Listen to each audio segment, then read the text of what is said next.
Today, I'll break down exactly why 2026 is going to be a make or break year for a lot of data scientists. And what are the 3 specific skills you need to master to be on the winning side? I've been working as a data scientist for over 10 years now. And in the last decade, I have seen all these transitions and changing happening to the industry very closely. So by the end of this video, I'll give you a very clear framework and an action plan to start building the specialist skills which companies would be desperately hiring for in the year 2026. So let me start explaining why I think that 2026 is going to be an inflection point in this data science which we are seeing currently. The very first thing to notice is that AI tools are now maturing. Most of the LLMs are becoming reasonably advanced. That is true for ChatGPT, Google Gemini, Claude, and all other LLMs. We are seeing a lot of other AI tools like LangChain, LangGraph, N8N are also becoming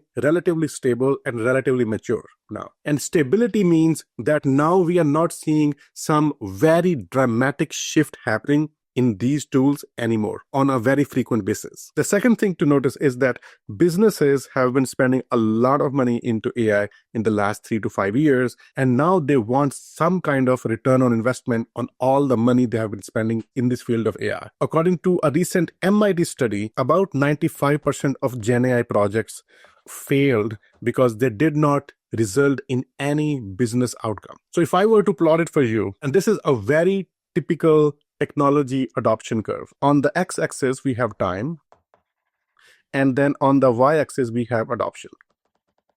And what we see for a lot of technology, including AI, is that initially there is some increase in adoption. When companies see that something looks promising, they're investing money into it. And for the field of AI, we can say that this period was maybe 2010, 2021. When ChatGPT was launched. And then there is this another phase of rapid explosion, where in a very short period of time, maybe if we are 2025 here, then just in the last 4 years, we are seeing a big hype around AI, where companies are spending a lot of money into AI. There are a lot of positions opening up for anything AI. Even companies are not sure what those people would be doing. There are a lot of startups coming, which are AI-based startups, and any startup which has the word AI in it gets funded without a problem. So companies had just been spending a lot of money into hiring AI talent, getting AI tools, and trying to adopt AI for any kind of use case they are working on. And beyond that, what we expect to see, as we saw for most technology terms, is that things sort of stabilize again. So this, I think, is inflection point 2026, because here I see that companies would again be asking for what is the ROI on a lot of money which they have been spending on AI. And we'll see a little slowdown in the craze for AI, because when this dust of hype sort of settles down, only then we know what is truly needed in the market against the previous hype which we have been seeing. So I think for mature people, this is a very good thing, because one thing to note is that the overall adoption here in this phase for the hype of AI and in this phase is big difference. So this hype led to this overall significant adoption, but it's not going to keep going like this forever, but that's just not possible. So basically what we are going to see is there is going to be more stability into whatever AI toolkit we are using. Companies would start looking for what is the return on investment on the AI projects they are funding, and only serious, dedicated people who know the right tools and have the right mindset would succeed in this post-AI hype phase of 2026 and onwards. Now, before I go further, let me again emphasize the point that AI is still a very, very big opportunity. It is once in a life kind of revolution which we are seeing currently happening. And anyone who should try to get benefit from it, because it is such a big wave that it can carry a lot of people. According to a recent McKinsey report, it is estimated that AI will be adding $4.4 trillion to the world economy every single year. Now that is a big number. And just to put it into perspective, this 4.4 trillion, it is bigger than the combined economy of 2 big world powers, UK and France. It is such a big number. And of course, not everyone will benefit from this big increase in global GDP. But let's assume that if this $4.4 trillion per year number gets distributed across everyone in the world, everyone would be getting $550 per person per year. This is such kind of gigantic number. And just to compare it against last technological revolution we had, which is that of internet is adding close to 2 to 3 trillion dollars to the economy every year. So if Gen AI is adding 4.4 trillion, that is almost double than this 2 to 3 trillion dollar impact which internet is adding. So that is just basically to explain that the overall size of this opportunity is massive. But one thing to keep in mind is that not everyone would benefit from this opportunity equally. So we have to think in terms of how we can become an AI specialist which could benefit the most from this big wave which we can get benefit out of. So for that, a mental framework I want to give you is that whenever you're trying to learn something, think about in 2 dimensions. One is there is someone who could get more business impact.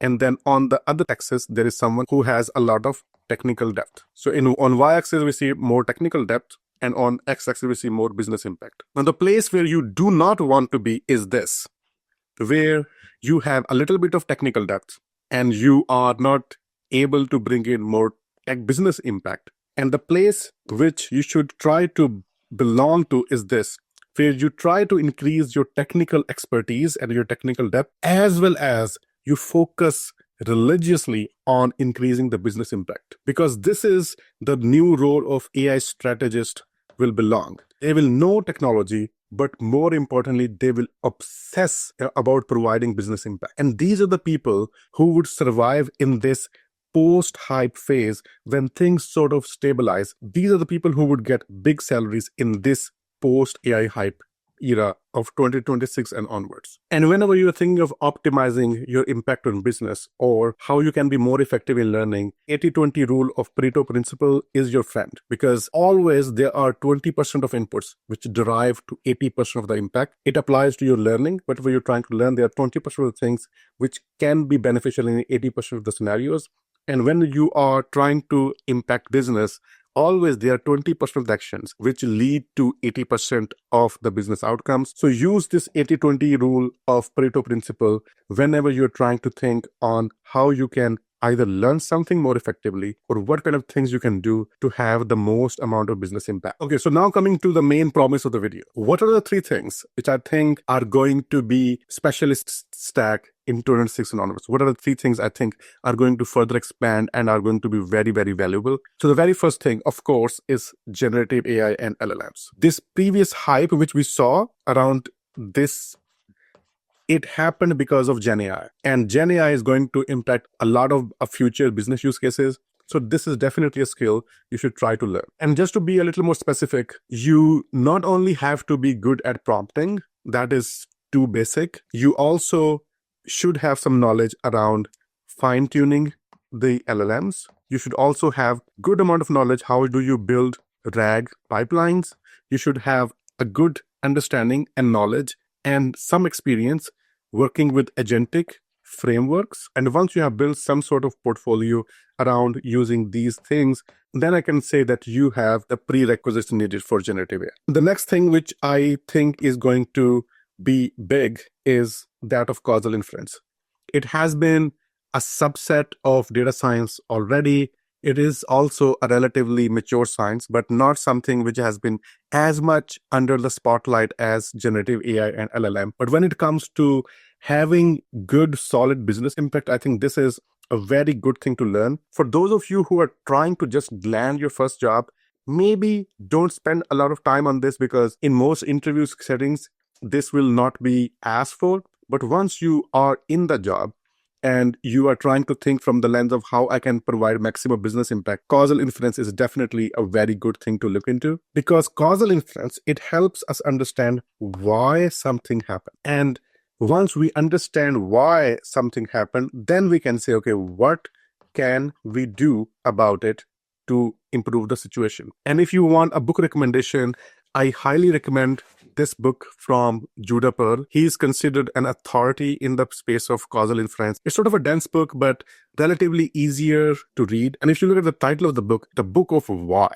that is what causal inference is all about. It helps you understand why something happened. So once you have understand causal inference, then the third thing I want you to spend some time understanding is ML ops in production. Historically, data scientists would not have to understand any of those. But what's happening is that now we have AI tools which are sophisticated enough that a lot of the code which you have to write, you can just give them a prompt and they can write it for you. So there is less value into putting in some time and trying to create a prediction pipeline, etc. That AI tools can do very, very effectively and so fast that no human can even come close. Which means that if the low-level things which we have been previously doing can be delegated to AI, then data scientists have to take one step ahead. You have to look at the bigger picture now, that what are the different components of AI and how do they come close to each other, and what happens if one area is not working well. Then you should know the end-to-end production pipeline, how you can debug issues into different components of that pipeline. So for that, some understanding of ML ops and production are going to be important, because we are already seeing it and we are going to see it even more in future, that when there are positions of data scientists, they're not just looking for some math background, some Python and SQL background. They also want you to know how do you productionize your ML pipeline. You should have some knowledge around different cloud providers like AWS, GCP, etc. So I think this is also going to be part of the specialist stack in the years to come. So I think a knowledge of these is essential for someone who is an AI strategist. You don't have to be full master of all of these. You first of all have to develop a good understanding of these three. So that is your horizontal big line, where you do not have a lot of depth, but you have a lot of breadth. You should know the 20% of the things here which are most important. And then you can pick any one of these and then go deep and have a really solid understanding of that. It can be causal inference, it could be generative AI, etc. And that will depend on what kind of jobs you want to apply for if you are currently in the job market. And it will also depend, if you once land the job, that what kind of skill set can help you provide the most business impact once you are in the job. And now to give you a concrete example of someone who I have seen going from a junior level roles rising to a senior role very, very fast. So I won't name the person, but that person was working more of a business intelligence analyst. Their job was to look at the data, create dashboards, etc. But this person started looking beyond that. He not only started looking into where churn is happening more. For those of you who don't know what churn means, churn basically means a customer who is not renewing some services with the company. For example, if you have a Netflix account and you stop using it, you have churn. And what we are seeing is that pretty much every company in the world, they are trying to go away from the business model of selling you one thing once and then be done with you. They want to have some sort of a subscription model so that they have a recurring revenue happening every single month, because that is more reliable and predictable business model. So for example, my company, they used to sell switches, which were very expensive, and other networking hardware. But for the last 10 years, they have been trying to transition into some recurring models. Now you don't just get a switch as a one-time payment. It's sort of a part of a plan which includes support and other things and part replacement, and then you have to pay on a yearly basis to get that subscription license. So as subscription-based models become more popular, everyone is concerned about how they can minimize the churn. So that is why it is a very, very common problem for which a lot of businesses have. So this person, he does not just started looking into where the churn is happening. He started taking the next steps of causal inference and trying to think why the churn was happening. So his previous job was where the churn was happening. He started looking into why the churn is happening. And based on that, he started making recommendations on what we can do about it. And this was so powerful, because if you could tell, especially for a bigger company, that you could decrease the churn by doing this action by 0.001%, that is still sometimes millions of dollars. And someone who could help companies make millions of dollars would definitely get a lot of promotions in a very short period of time. So this is what the value ladder actually looks like for most data projects. You have this low ring where you basically report what you see in the data. This could be some static reports coming out of SQL queries. It could be some dashboards. Then the next ring is that of insight. Here you provide some insight on what is happening, what is going to happen in future. It includes predictions as well. And then the final master stroke is that of causality. Why something is happening and how you can improve it. And what this person did here is a clear example of how someone can go from this ring to this ring and then this ring, because once you are operating in this position, then you are providing a lot of business value. And that is the kind of person every business wants. So the thing you want to avoid is that of being a generalist. You do not want to be collecting tools, because AI and data science, this is a big field. It is a dynamic field. A lot of tools are coming up here and there. If you start chasing them, you would be going into circles without understanding the fundamentals. So focus on principles. What are the problems we're trying to solve? So start with the problem, then pick your tools so that your eyes always remain on how you can provide business impact. And that is true even when you are building portfolio projects. And the second mistake, very similar, is that you start building some projects without keeping an eye on the business impact. And that is true for a lot of people who are trying to build especially portfolio projects. There is this iris dataset which helps you understand what are the differences in different kind of flowers. And then there are a lot of other Kaggle data sets which you can spend a lot of time trying to hone in your technical skill set, which is maybe okay, but a better strategy is that you start with a business use case and then you prioritize depth over breadth. Try to learn 20% of the things. Again, for the most things which are relevant, try to learn 20% of the most frequently used commands, etc. for those. And then for some things, go deep, and that is your mode. That is what you can do to defend yourself against AI coming to take your job. Okay, so it's been enough of theory. Now it's time for you to take some action. Again, if you just keep watching these videos without taking any action, it's going to be useless.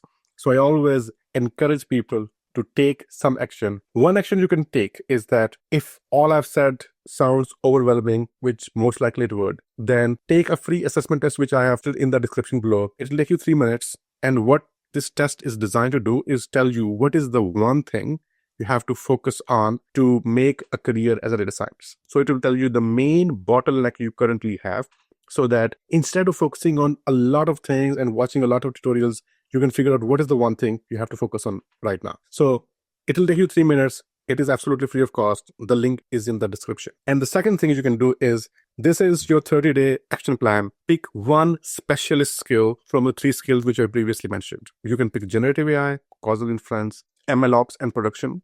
And then find one good course or textbook, which is considered sort of a Bible, to capture most of the stuff on that, and then go through the theory along with building one project end to end. And this is very, very important, because unless you are actually practicing and implementing something, it is very difficult to absorb a lot of theory without practical implementation. So not only go through that book or that course, but also try to build one end-to-end portfolio project. And if you have thought about it from the business use case perspective and what could be the business impact of that portfolio project, then try to create a small Loom video or a one-pager document around why you think that project is important, and then try to share it with people who are working in industry on that kind of project.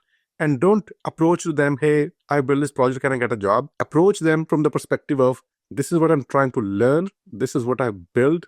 Since you are working in the industry, and of course you would have much more knowledge about it, can you guide me on what I can try next? And you would be surprised, a lot of people would be willing to provide you feedback. And that is how you build genuine connections and you establish your credibility within the small niche which you have picked for your expertise. And once you have some of those connections, then you can think, what are some jobs which are opening up in the companies they are working for? And those people then can become a very good referral for you, so that you can at least get an interview there. And I'm pretty hopeful that if you have built a good enough project and you have shared it with enough people, and then you get some feedback on how you can further improve it, once you are in interview in those companies, there are a lot of things you can talk about which will help you stand out against the rest of the people who have no idea what kind of business problem they're working on. So this is your 30-day action plan. Go execute, and I'll see you in the next video.